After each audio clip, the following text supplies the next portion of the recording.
औज़ुबिल्लाहिमिनश्शैतानिर्रजीम बिस्मिल्लाहिर्रहमानिर्रहीम अस्सलामु अलैकुम रहमतुल्लाहि व बरकातहू।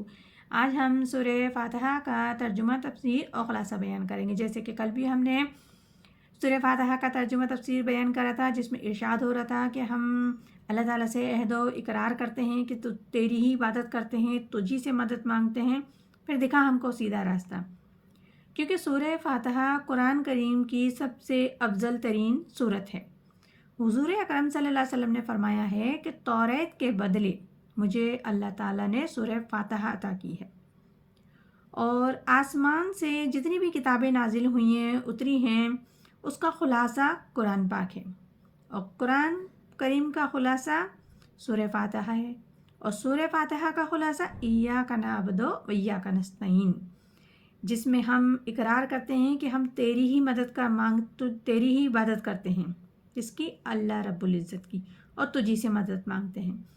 फिर हम अपने लिए हिदायत मांगते हैं कि दिखा हमको सीधा रास्ता, जो बिल्कुल रास्ता सीधा है। आगे इरशाद होता है सिरातल लज़ीना अनअमता अलैहिम, यानी कि दिखा हमको सीधा रास्ता, फिर उन लोगों का रास्ता जिन पर तूने इनाम फरमाया। यानी कि इस आयत में हम अल्लाह ताला से दुआ कर रहे हैं कि अल्लाह ताला हमें उन लोगों का रास्ता दिखा जिन पर तूने इनाम फरमाया, इनाम किया, जिन पर तूने फ़ज़ल फरमाया। और वो कौन लोग हैं? वो 4 तबकात हैं जिन पे अल्लाह ताला का इनाम व इकराम, फ़ज़ल व करम होता है, वो हुआ है, हो चुका है। यानी कि नंबर 1 पर अंबिया इकराम, फिर सादिकीन इकराम, शुहदाए इकराम और सालेहीन इकराम।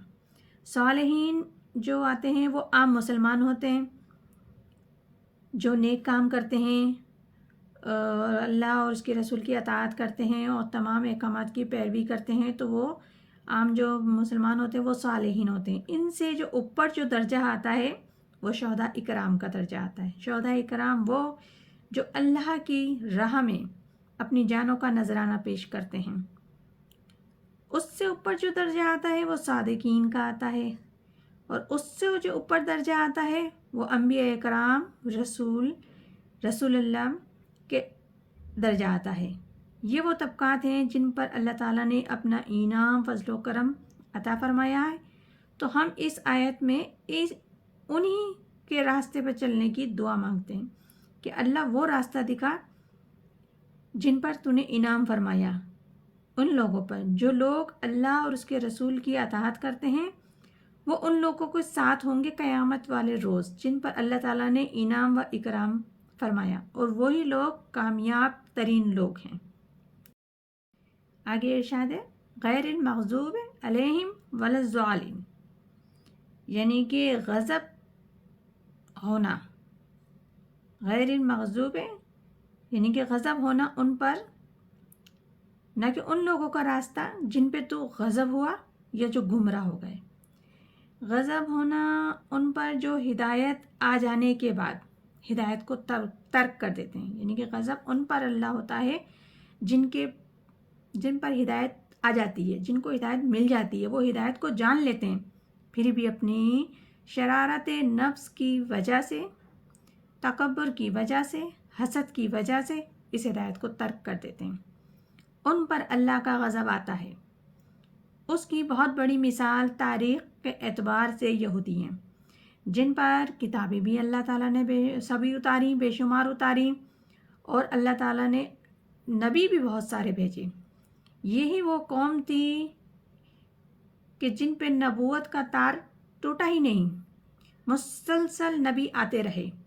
इब्तिदा में भी 2 नबी, इनकी जैसे इब्तिदा जो होती है तो उसमें भी 2 नबी आते हैं, हज़रत मूसा अलैहिस्सलाम, हज़रत हारून अलैहिस्सलाम, और इख्तिताम पर भी 2 नबी होते हैं, हज़रत ईसा अलैहिस्सलाम, हज़रत यहया अलैहिस्सलाम, और दरमियान में भी बहुत सारे नबी आए हैं इनकी हिदायत के लिए।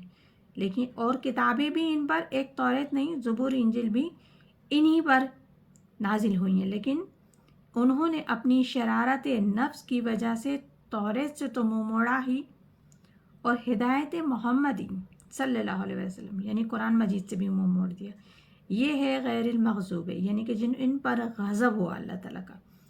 نہ کہ ہمیں ان لوگوں کا راستہ دکھا جن پہ غضب ہوا. تو غضب ایسے لوگوں پر ہوتا ہے جو ہدایت کو جان کر پہچان لیتے ہیں پھر بھی گمراہ ہو جاتے ہیں.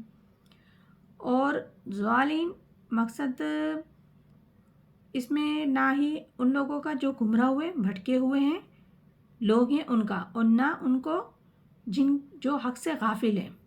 ضالین کا مطلب ہے کسی غلط فہمی، کسی جذبات میں آ کر حق سے منحرف ہو جانا. اور وہ شخص بھی اس میں آئے گا جس پر ابھی حق کا واضح نہیں ہوا، یعنی کہ حق ابھی واضح نہیں ہوا اور وہ راہ ہدایت کی طلب میں ہے، اس کی تلاش میں ہے، کوشش کر رہا ہے، ڈھونڈ رہا ہے.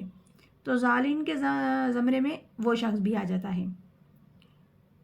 پھر آمین، یعنی کہ یہ سب کچھ کرنے کے بعد ہم آمین کرتے ہیں کہ اب ہم قائم و دائم رہیں اور اللہ کا فضل و کرم ہم پہ نازل رہے.